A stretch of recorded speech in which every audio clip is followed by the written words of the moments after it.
Bienvenidos a los 10 animales prehistóricos que realmente existieron en la vida real. Desde el ave dinosaurio de las garras del demonio, el kraken del amanecer animal, o una criatura creada a base de sueños psicodélicos, pero que sí existió con nosotros. Comenzamos con el kraken. En un mundo aún crudo y joven donde los continentes eran islas dispersas y los mares eran más cálidos y someros que hoy, una criatura surgía de entre las sombras del fondo oceánico. Su nombre moderno era Anomalocaris, pero en su tiempo no tenía igual. Su cuerpo parecía una combinación entre calamar, camarón y máquina alienígena. Medía cerca de 1 metro de largo, una auténtica bestia marina para la era cámbrica, cuando la mayoría de los animales no pasaba de unos pocos centímetros. Nadaba con un movimiento ondulante gracias a aletas a los costados de su cuerpo segmentado. Sus 2 grandes ojos compuestos con más de 16,000 lentes le daban una visión que habría hecho palidecer a un halcón moderno, pero lo más distintivo eran sus apéndices frontales en forma de pinzas. Los usaba como tentáculos articulados para agarrar presas, llevándola a su temida boca circular, armada con placas dentadas dispuestas como un triturador giratorio. Un solo giro bastaba para partir un trilobite en 2. Por décadas, los fósiles de su cuerpo, boca y pinzas se encontraron separados y se pensó en un principio que eran animales distintos. Solo con tiempo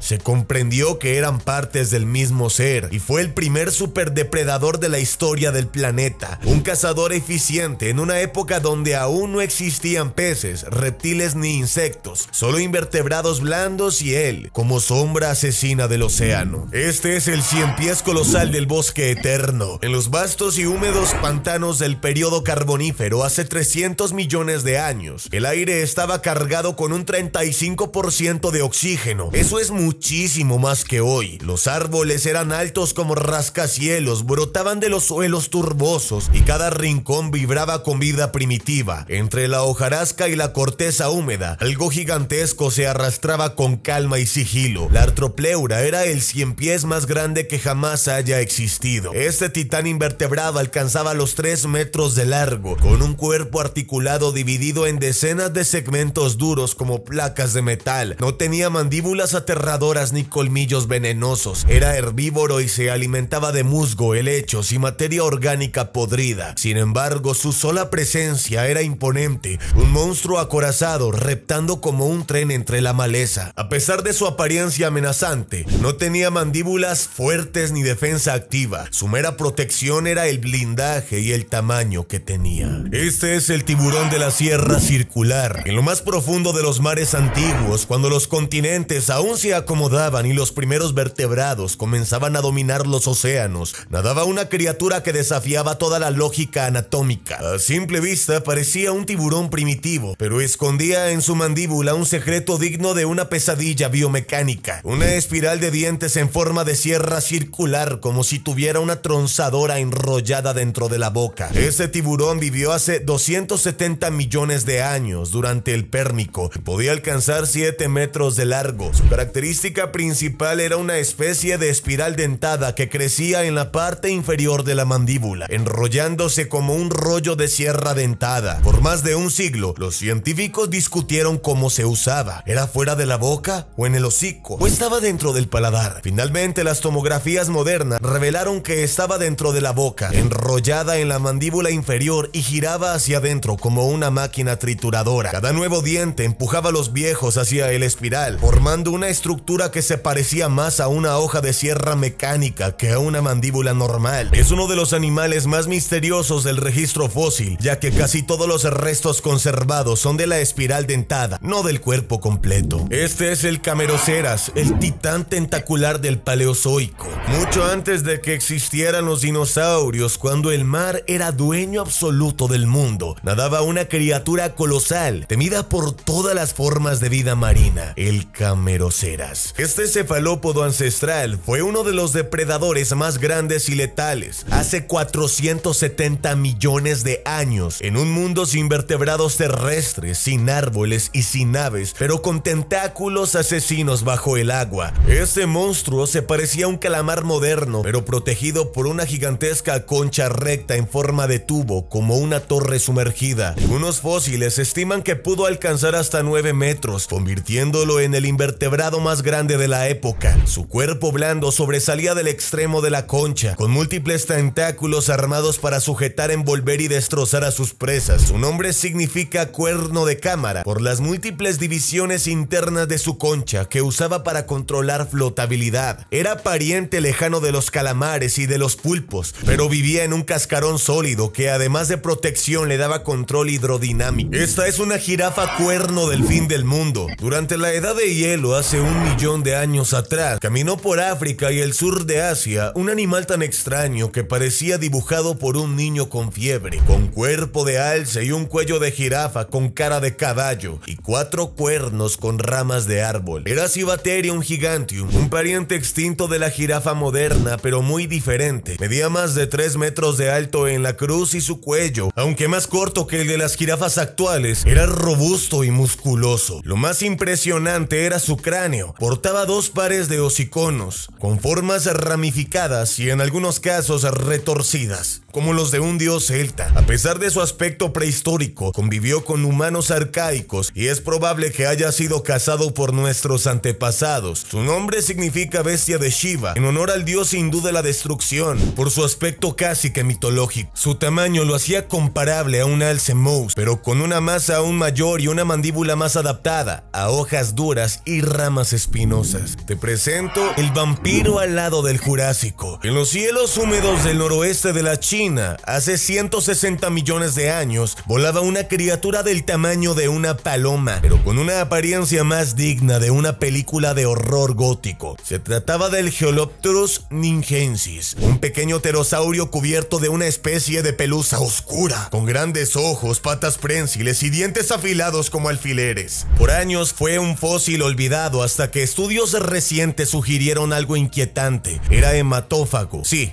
este ser alado pudo haber sido un vampiro prehistórico, alimentándose de la sangre de los dinosaurios pequeños o reptiles del bosque. No hay prueba directa de ello, pero su estructura bucal y sus garras permiten imaginar un estilo de caza similar al de los murciélagos vampiros modernos. Su cuerpo está recubierto por fibras pirofilas, un tipo de protopluma suave que regulaba su temperatura. Su cráneo tenía grandes órbitas oculares, lo que indica hábitos nocturnos o crepusculares. Las patas traseras eran excepcionalmente prensiles, lo que sugieren que podía aferrarse al lomo de presas grandes, posiblemente para alimentarse sin ser notado. Medía solo 85 centímetros de envergadura, pero su diseño era el de un mini cazador aéreo sigiloso. Es uno de los pocos pterosaurios con evidencia de piel, músculos y tejidos blandos conservados, lo que lo convierte en una joya paleontológica, un depredador diminuto pero letal, una pesadilla silenciosa de los cielos jurásicos, un murciélago de dragón que, si existiera hoy, probablemente viviría en las cavernas más oscuras del Amazonas. Esa es la tortuga gigante con escudo de batalla. En los ríos lentos de América del Sur, durante el periodo de 10 millones de años, nadaba una tortuga tan colosal que ningún depredador se atrevía a morderla. Es una tortuga de agua dulce, de las más grandes jamás descubiertas. Medía casi 4 metros de largo, con un peso de hasta 1,5 toneladas,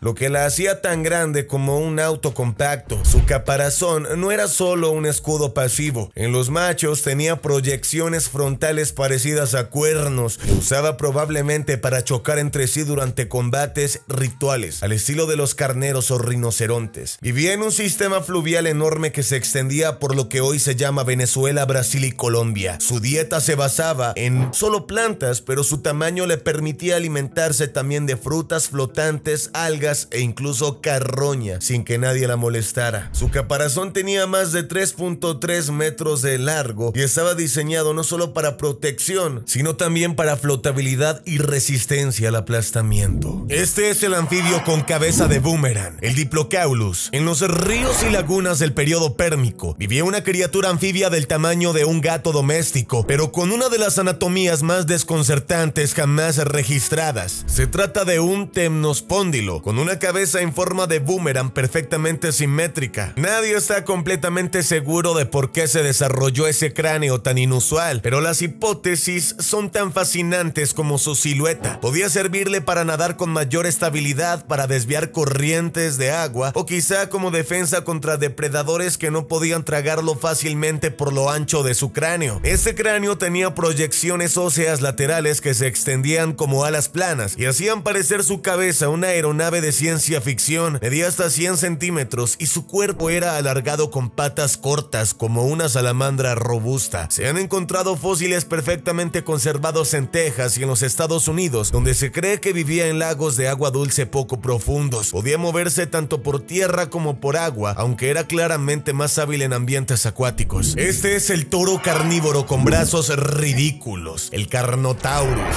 Pocos dinosaurios han sido tan contradictorios en su diseño como el Carnotaurus astrei, un carnívoro bípedo que corría como velocista olímpico. Tenía cuernos de toro, dientes de cuchilla y unos brazos tan absurdamente cortos que hacían que los del Tyrannosaurus rex parecían largos. Este dinosaurio volvió hace 72 millones de años en lo que hoy es Sudamérica. A pesar de su nombre que suena brutal, toro carnívoro, su cabeza era sorprendentemente estrecha, su cuerpo esbelto y sus brazos completamente inútiles no le permitían ni girarlos, ni tocarse entre ellos, ni alcanzar su boca. Sus patas traseras estaban diseñadas para la velocidad pura, con musculatura poderosa y una cola extremadamente rígida para el equilibrio. Su cráneo tenía dos cuernos frontales gruesos que podrían haber servido para empujar, embestir o exhibirse. Tenía una de las mordidas más rápidas del mundo, perfecta para golpear y soltar rápidamente a su presa. Su piel fósil está entre las mejores conservadas de cualquier dinosaurio. Se encontraron impresiones con escamas, verrugas y protuberancias similares a las de un cocodrilo. Este animal era una paradoja viviente, parte toro, parte lagarto, parte broma evolutiva. Sus brazos casi inexistentes aún generan debate sobre su utilidad o falta de ella, pero en combate, velocidad y fuerza fue uno de los depredadores más letales del hemisferio sur. Un rayo musculoso con cuernos, con el cuerpo de un asesino y los brazos de una comedia andante. Este es el ornitorrinco de los dinosaurios. En plena era de los dinosaurios, mientras carnívoros como el Australovenator cazaban por la selva australiana, una pequeña criatura peluda caminaba en secreto por las orillas de los ríos. Fue uno de los primeros mamíferos conocidos en tener pico como un pato. Vivió hace más de un siglo y fue el ornitorrinco ancestral. Era un monotremado, grupo de mamíferos que ponen huevos en lugar de dar a luz, y compartía rasgos con su bizarrismo descendiente moderno. Sin embargo, era más grande, del tamaño de un castor pequeño, con patas palmeadas y un pelaje denso y una mandíbula que ya insinuaba ese pico plano con sensores electroreceptores. Descubierto en el 85 en Australia, su existencia rompió la creencia de que los mamíferos complejos aparecieron solos después de los dinosaurios. Ponía huevos, tenía glándulas mamarias sin pezones y probablemente se alimentaba de pequeños invertebrados acuáticos. Su mandíbula conservaba raíces dentales y, a diferencia del ornitorrinco actual, indica que tenía dientes funcionales para triturar presas. Su nombre significa diente relámpago por la forma puntiaguda de su dentadura fósil. Este es el Repenomamus, el mamífero que se comían los dinosaurios. Cuando pensamos en la era de los dinosaurios, solemos imaginar a los mamíferos como pequeñas criaturas nocturnas, asustadas, correteando bajo los pies de colososaurios. Pero el Ropenomamus desafía totalmente esa imagen. Fue un mamífero carnívoro del Cretácico inferior que, contra todo pronóstico, se alimentaba de dinosaurios juveniles. Descubierto en China, este ser medía más de 1 metro y tenía una dentadura perfectamente adaptada para triturar huesos y desgarrar carne. En su estómago fosilizado se encontró nada menos que los restos de un pequeño dinosaurio Psittacosaurio. Había devorado a un dinosaurio entero. Tenía una constitución compacta con patas robustas y dientes cónicos semejantes a los de los depredadores actuales. Poseía garras excavadoras, lo que sugiere que podía emboscar o perseguir conseguir presas dentro de las madrigueras. Pertenecía al grupo de los triconodontos, una línea extinta de mamíferos primitivos con capacidades depredadoras inusuales. Su existencia demuestra que no todos los mamíferos eran débiles. Algunos fueron cazadores activos en el mundo de los dinosaurios. ¿Me creerías si te digo de que existió un tiburón duende prehistórico? Se llama Scaphanorhynchus. En las profundidades oscuras de los océanos prehistóricos nadaba una criatura delgada, casi etérea, con un hocico largo, plano y flexible como una espada. Fue el antepasado del actual tiburón duende. Este cazador submarino vivió hace 100 millones de años y su aspecto era tan antinatural que parece un glitch de videojuego mal renderizado. Con un cuerpo delgado, aletas pequeñas y una mandíbula que podía proyectarse hacia adelante a gran velocidad, era un depredador del abismo. Su hocico largo estaba lleno de órganos sensoriales electroreceptores, capaces de detectar impulsos nerviosos en la oscuridad. Al detectar una presa, su mandíbula inferior se dislocaba y se lanzaba hacia adelante como una trampa del resorte. Podía detectar presas incluso enterradas bajo la arena gracias a su sexto sentido eléctrico. Sus dientes eran delgados, filosos y orientados hacia atrás, perfectos para atrapar presas resbaladizas como peces y calamares. Aunque su pariente moderno sobrevive hoy, era más grande y más activo. Este es el Caprosuchus. Imagínate un cocodrilo que sea la mitad jabalí, con cuerpo de cocodrilo y patas de un cerdo y los colmillos curvados hacia adelante como cuchillas, junto con la capacidad de correr por tierra firme como un depredador terrestre. Eso era el Caprosuchus saaricus, también conocido como el boar croc, el cocodrilo jabalí, uno de los depredadores más raros de todo el periodo Cretácico. Vivió hace casi 95 millones de años en lo que hoy es el desierto del Sahara, que en su tiempo era una llanura pantanosa con ríos, bosques y presas abundantes. Medía 6 metros de largo, pero a diferencia de los cocodrilos actuales, no estaba limitado al agua. Era un cazador terrestre, rápido, agresivo y armado hasta los dientes. Poseía 3 pares de colmillos gigantes que sobresalían de sus mandíbulas como cuchillos de combate. Su cráneo era alto, robusto y con una mordida capaz de perforar huesos. Tenía patas erguidas, no extendidas hacia los lados, lo que le permitía galopar en tierra como un dinosaurio carnívoro. Probablemente acechaba presas terrestres como dinosaurios pequeños, pero también podía lanzarse al agua para cazar anfibios o peces. Parecía una combinación entre un cocodrilo, un jabalí y un raptor, y fue uno de los Notosuchia, una línea de cocodrilomorfos terrestres que se adaptaron para vivir como depredadores activos, un verdadero mutante reptiliano con actitud de asesino. Esta es la Megarachan, la araña gigante que no era araña. En un principio, los paleontólogos creyeron haber encontrado a la mayor rana que jamás haya sido vista en la historia. Una criatura de cuerpo ancho, patas articuladas como horquillas de metal y un abdomen que parecía blindado. Lo llamaron la Megarachan cervinei y la noticia causó furor. Pero décadas después, un nuevo análisis reveló la verdad. No era una araña, sino algo mucho peor. Era un euriptérido, un pariente de los escorpiones marinos, y vivió hace 300 millones de años. Medía cerca de 50 centímetros de largo, con un cuerpo redondo y extremidades que lo hacían parecer una combinación entre araña, cangrejo y escorpión. Se desplazaba por los humedales y pantanos de Sudamérica con movimientos rápidos y cortos como una máquina hidráulica. Su cuerpo estaba cubierto por placas duras y tenía apéndices que podrían haber servido para excavar o sujetar a sus presas. Aunque no era venenosa, su mordida era capaz de desgarrar tejidos blandos con precisión mecánica. Su hábitat era húmedo, cálido, plagado de helechos y larvas, donde el Megarachan reinaba como depredador del suelo y el agua. Aunque ya se le considera una araña, el hombre quedó grabado en la historia, un monstruo fósil cuya silueta aún provoca pánico, recordando que muchas veces la verdad era más perturbadora que la leyenda. Bueno, panda, dime qué te pareció el video del día de hoy. Regálame tu me gusta si te gustó, suscríbete y en pantalla estás viendo imágenes. Mira lo que pasa si las tocas. Adiós.